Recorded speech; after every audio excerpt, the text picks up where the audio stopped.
Welcome back again. Remember last time we ended with the beginning of the fabulous 18th dynasty? We talked about how good times were coming to Egypt, but the important thing to stress about this beginning is that women are powerful. This is where we get in Egypt woman power, where they become very important. Now, we ended with the death of Thutmose I, who was the first king to be buried in the Valley of the Kings. A powerful pharaoh, but when he dies, he leaves only one child who is purely royal. Now, what I mean by purely royal, if you'll remember, there are three relationships that a woman can have to the pharaoh. She can be the great wife. Now, that is the top of the line. She is the chief wife of the king. There is only one great wife at any one time, and that's as good as it gets. But beneath the great wife, there are other wives. Women who are married to the king, who have full rights. Their children can perhaps sometimes become king. And beneath them are concubines. These are not just hangers-on. One shouldn't think of that at all. Under rare circumstances, the son of a concubine could become pharaoh. These were women who were a significant part of the palace, but certainly beneath the wives. Now, when Thutmose I died, there was only one child of the great wife alive, a 12-year-old girl named Hatshepsut. So she is the only one who, in a sense, is pure royal. Both mother and father are king and queen. And the question becomes, who'll be king? Right? Who'll be king? Now, if you remember, there's an heiress theory, the theory that it's matrilineal. You become king by marrying the woman with the pure royal blood flowing through her veins. And that's what happens. Whoever marries Hatshepsut, this little 12-year-old girl, will become king of Egypt.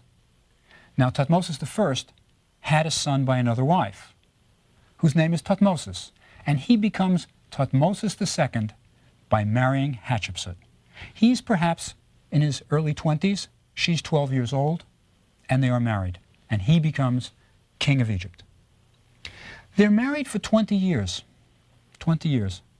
They have a daughter, Neferu-Re, and as far as we can tell, it's an uneventful marriage. He doesn't raise any great obelisks, doesn't build any incredible monuments, and we have his mummy. He wasn't a particularly attractive man either. It may have been a long 20 years for Hatshepsut, and I'll suggest why I say that later. But he dies, and now Hatshepsut, the great wife, right, is a widow. Who will become king? Well, there's a contender. There's no son with pure royal blood. She doesn't have a son, Hatshepsut. But her husband did have a son by another woman, but not the great wife, of course. This is Thutmose III. Now, think about the relationship between Hatshepsut and Thutmose III, right? Now remember, her husband had been her half-brother, right? So what is the relationship between Hatshepsut and this boy, Thutmose III? Well, one relationship is he's her stepson, right? Because this is the child of her husband by another woman, so it's a stepson. But also, since her husband was her half-brother, it's a nephew. So it's a little bit complex, but that's the way things were in ancient Egypt. So we have this young boy who is the contender for the throne. And he's going to be king. He's going to be one of the greatest kings Egypt has ever seen. Just not right now. Hatshepsut becomes regent. The boy is too young. He's maybe 6, 7 years old. And she is regent in his place, ruling Egypt, right? This is, again, a powerful woman. She is ruling Egypt. She, at some point, is going to make a decision that has never been made in Egypt before. And let me present it in terms of describing a monument she builds. Right? She builds a monument that is, many people feel, the most beautiful temple in Egypt. Right? It is a spectacular thing. She decides to build at Deir el-Bahari. Remember, called the place of the northern monastery. Deir means monastery. Bahari means northern, because Bar is Arabic for sea, so it's northward, seaward, towards the Mediterranean. That's north. And this was called the place of the northern monastery because there was once a Coptic monastery there, so the locals called it that. It's an Arabic name. She calls her temple Jesher Jesheru, sacred of sacred places. And she chooses Deir el-Bahari for one reason and one reason alone, I think. This is where Mentuhotep I built his mortuary temple. And he was the great unifier of Egypt, and she is saying, I'm really like him. So she puts her temple right next to his, similar architecture even, similar architecture. The temple tells the story of her reign. If we look on the walls, we will see what she was most proud of during her reign. But first, the mystery of the temple. When Champollion, the decipherer of hieroglyphs, first visited this temple, 1829, he had just cracked the code. He could read hieroglyphs. He wanted to get as many texts as he could. He was copying hieroglyphs, and he had been through Egypt quite a bit. And he came to Deir el-Bahari and looked at this temple, and he went into a back chamber, and he looked on the wall, and he couldn't figure out what was going on. He could not figure out what was going on. There was a scene of two kings together. Now, one king he knew from his previous writings when he had copied inscriptions. He knew who this king was, Thutmose III, a great king. He knew he was a great king. He knew about his military exploits. This was a great king. Then there was a second king, King Hatshepsut. Didn't quite understand anything about this king. A king, no doubt, was a king wearing a false beard of authority, wearing the kilt of the Pharaoh. This was a king. But what he couldn't figure out was why was this king in front of the great king? In other words, this Thutmose III, about whom he knew everything, was sort of taking a second place behind this other king. Couldn't figure it out. He also couldn't figure out the grammar associated with these pictures, the hieroglyphic inscriptions, because sometimes the king was called Her Majesty.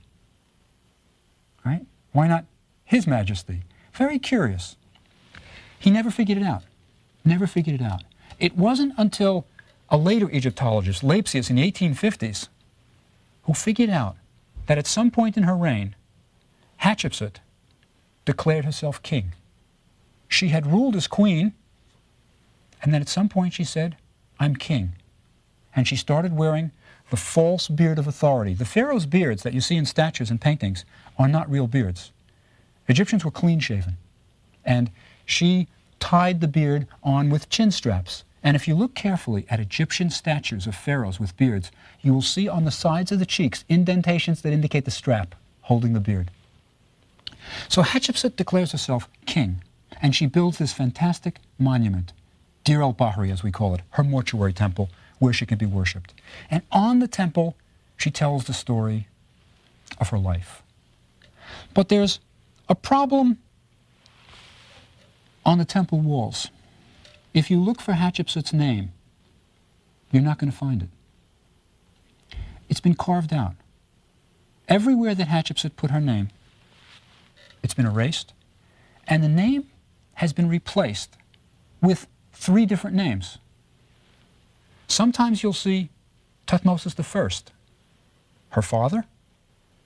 Sometimes you'll see Thutmose II, her husband. And sometimes you'll see Thutmose III, the nephew, stepson, who will become king of Egypt. For a long time, Egyptologists didn't know how this happened or why. But we'll get to that. On the walls of this temple, you will see what she is most proud of. First, she sent a trading expedition to the land of Punt. P-U-N-T is how we transliterate it from the hieroglyphs. It was also called the God's Land.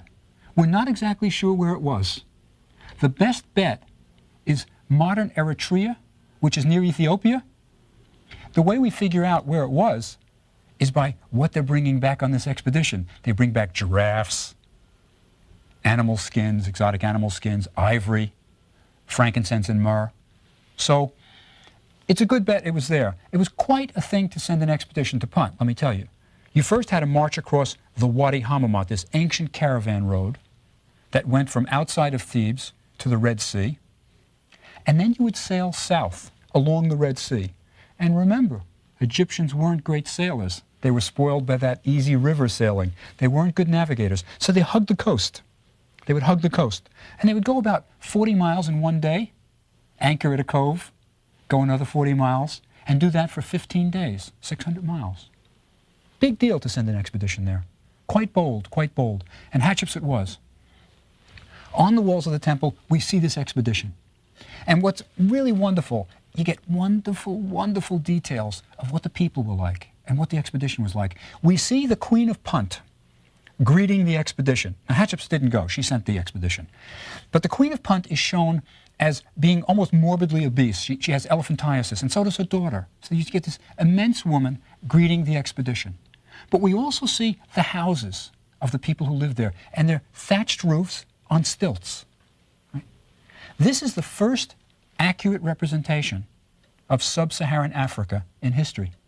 It's the first time anybody had ever come back and recorded what's there.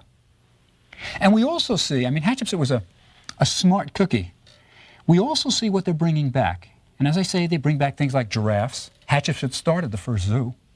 First zoo was Hatshepsut's. So they're bringing back exotic animals, baboons and things like that. They're bringing back piles of incense. We see it piled up on the decks of the ships. But we also see a great detail. This is why I say she's really smart. They're not just bringing back the frankincense and myrrh. They're bringing back the incense trees themselves. And you can actually see the trees being carried by the men, and the roots are protected by baskets. So these people knew their botany. And she is going to plant the trees in Thebes. As a matter of fact, on the wall of the temple, she even says, I made for my father Amun a punt in Thebes, meaning she had the frankincense and myrrh growing there. So it must have been quite something. But this is her expedition to Punt. Another thing that she puts on this temple wall, and this is really an autobiography. It tells it all. And it tells it from birth. She talks about her divine birth. Now remember, pharaohs were always called Sa-Re, son of Re. They are the son of the sun god. Well, she could call herself the daughter of Re, I guess, but she doesn't. She tells another story. And it's right on the walls for all to see. The god Amun, disguised as her father, Thutmose I, visits her mother, right? And the result of this nocturnal visit is that the mother is pregnant from Amun with Hatshepsut. So Hatshepsut's father is really the god Amun, is what she's saying. So she is divine, just like the pharaohs. A very, very, very cute little detail that the sculptors got it wrong on the temple wall. Usually when a pharaoh told us his story of his divine birth, they show the pharaoh and his soul, his Ka, being created on a potter's wheel. The myth was that the god Khnum, a ram-headed god, who was a potter, creates everybody out of clay on a potter's wheel. And it's kind of neat because, you know, it's the same as in the Bible. In the Old Testament, Adam, if you remember. Adam means clay in Hebrew. And it kind of is a similarity. But anyway, Khnum is always shown creating the Ka of the king and the king himself, two little doubles on a potter's wheel. And it's a standard scene. So what they must have said to the artists, they say, oh, we want the birth scene, you know, the divine birth scene. So we have Hatshepsut being created. She's on a little potter wheel. You have two little figures, but they're both little boys. You can see they're naked. You know, they should have had little girls for Hatshepsut, but they kind of just copied the old scene. But it didn't bother her. She didn't change it. Didn't change it. Left it as it was. Another thing that she was very proud of was quarrying obelisks. Hatshepsut actually erected 4 obelisks at Karnak Temple, the great temple of Egypt on the east bank of Thebes. And on the walls of the temple are just about the only scene we have of how they transported the obelisks. It's a remarkable scene.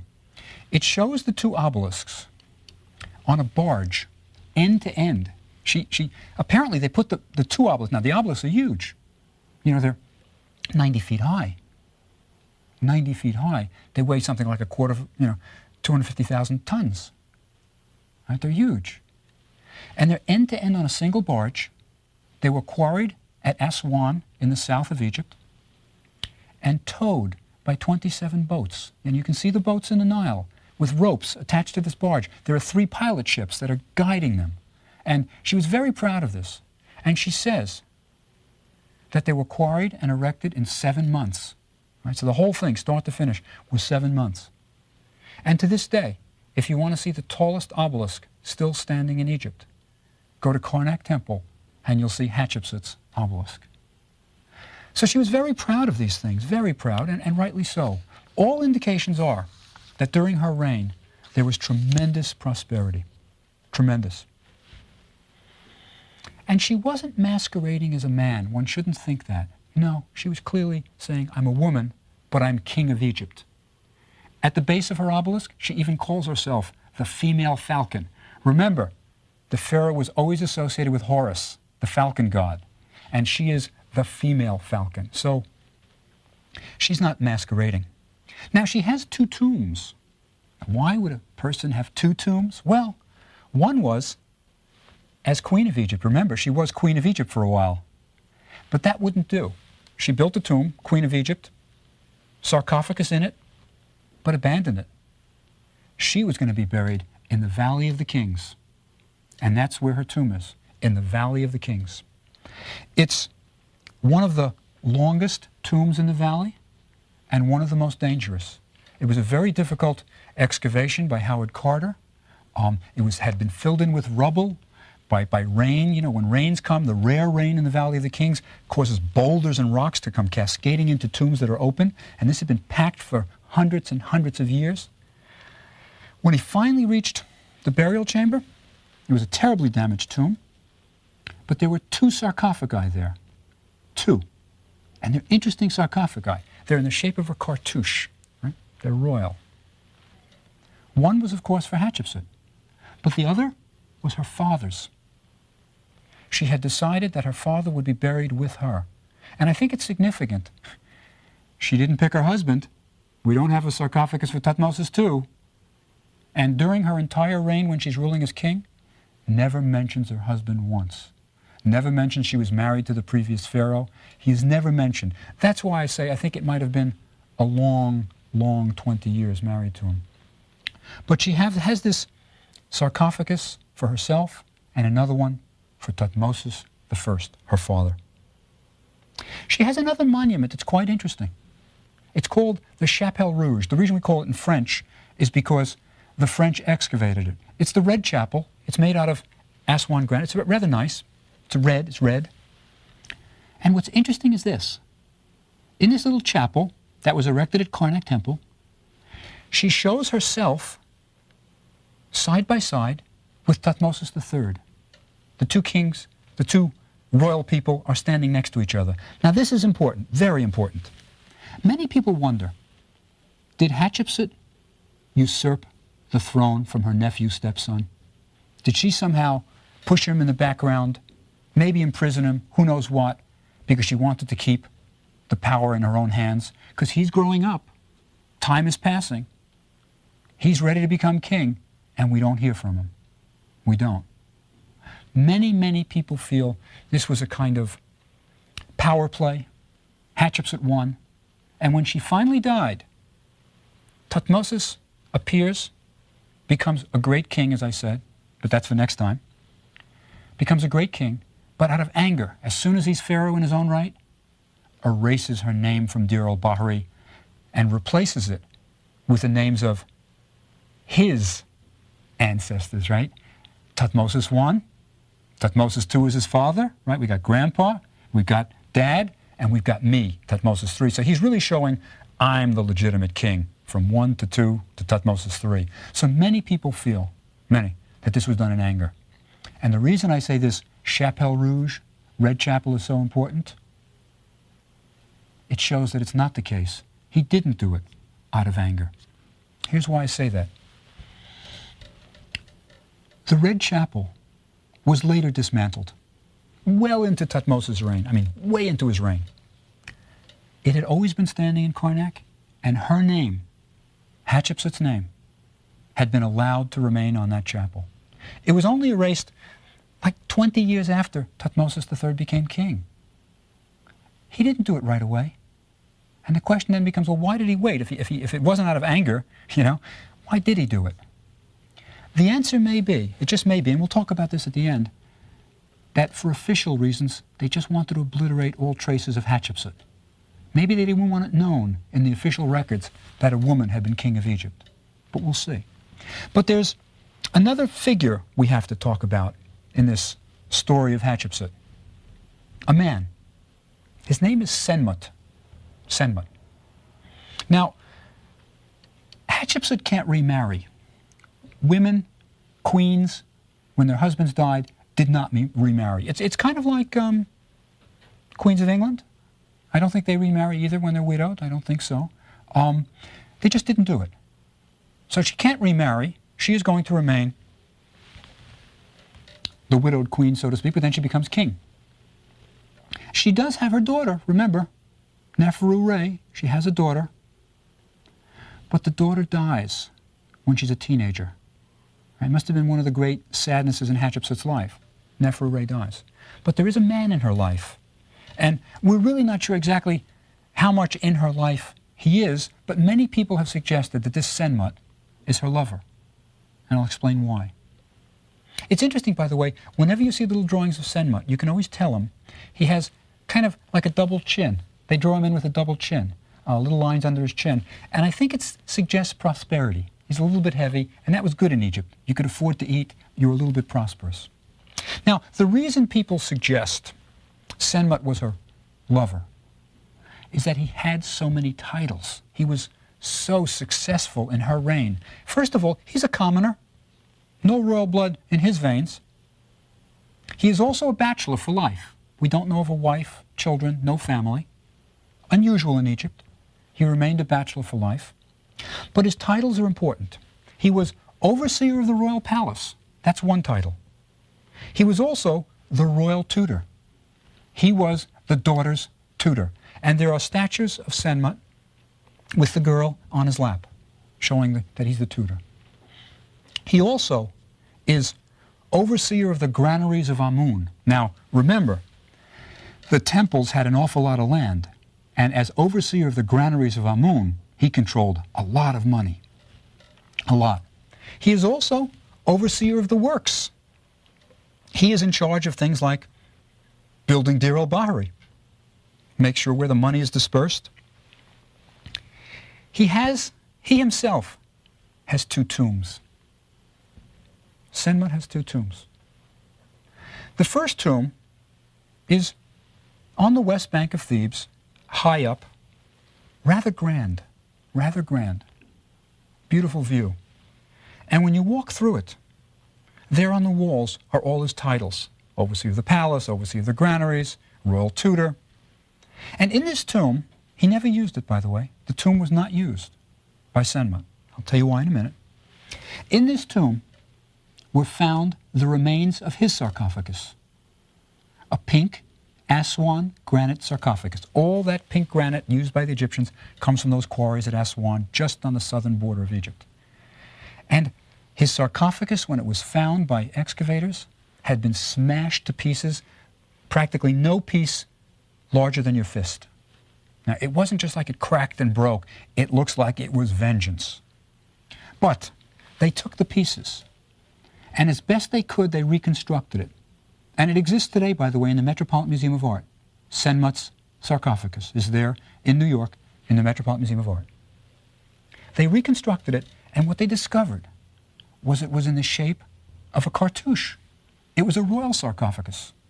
Not only that, it had originally been intended for Hatshepsut.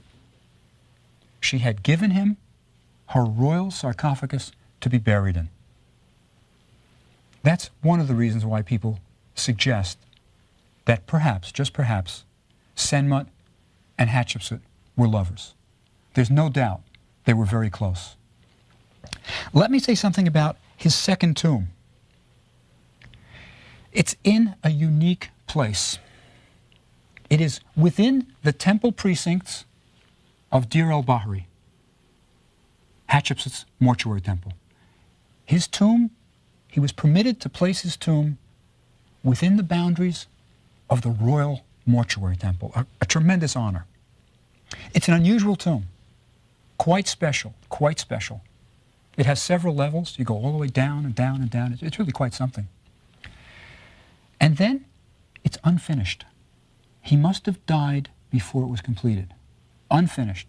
But it has something that at that time was absolutely unique in Egypt. Nobody had ever seen it before. On the ceiling of his burial, well, not even his burial chamber, before the burial chamber, on the ceiling is an astronomical ceiling. It shows the hours of the night and the constellations of the night sky. Beautifully drawn, you know, and the decans, that's how they divided the night into hours. And it shows which stars were where. Rather beautiful. Nobody had ever done this, ever. It's going to be copied in the future because it was so beautiful, but you'll see it in the Valley of the Kings. Royalty will pick up this idea of an astronomical ceiling. Right? But Senmut died before that was completed. Now, one last suggestion about their possibly being lovers. It seems as if, even during Hatshepsut's reign, people were talking about them. Senmut dies before Hatshepsut. He just disappears from history, dies. But while he was alive, people were talking. And we have graffiti of the workmen who worked on the west bank of Thebes that suggests that they thought there was something going on between the two of them. And let me describe it to you. It's pornographic graffiti. In the heat of the day, during lunch, when the workmen would take a break and have their lunch, they would often take their lunch breaks in unfinished tombs, and there were plenty of them in the area, just to stay out of the sun. They would go inside, and some of these guys were artists. They were artists. And they would draw on the walls, you know, just kind of the way kids do nowadays. And there is one graffito. Let me describe it to you. You make of it what you want. It shows a woman. She's naked, except for the royal cobra on her forehead. Right? She's wearing the crown of Egypt. And making love to her is a man wearing an overseer's cap, like the overseer of the works. Right? So you have this female pharaoh being made love to by an overseer. Now, clearly it probably was Senmut and Hatshepsut. So people were talking. Now, why was she permitted? What was the special deal about putting his tomb within the precincts of Deir el-Bahari? Why? Well, Hatshepsut's tomb in the Valley of the Kings, the longest in the valley, angles towards Deir el-Bahari. And Hatshepsut's and Senmut's tomb angles towards her. It's almost as if they were both tunneling underground, one from Deir el-Bahari, the other two from the Valley of the Kings, to meet in the middle so they could spend eternity together. And many people think this was intentional, that they were really planning on sort of spending eternity forever, you know, together. But they didn't. Senmut dies first, then Hatshepsut dies. And after she dies, as we know, Thutmose III succeeds her, and after a period of about 20 years, starts to erase her name wherever he could find it. And as I say, I don't think it's done in anger.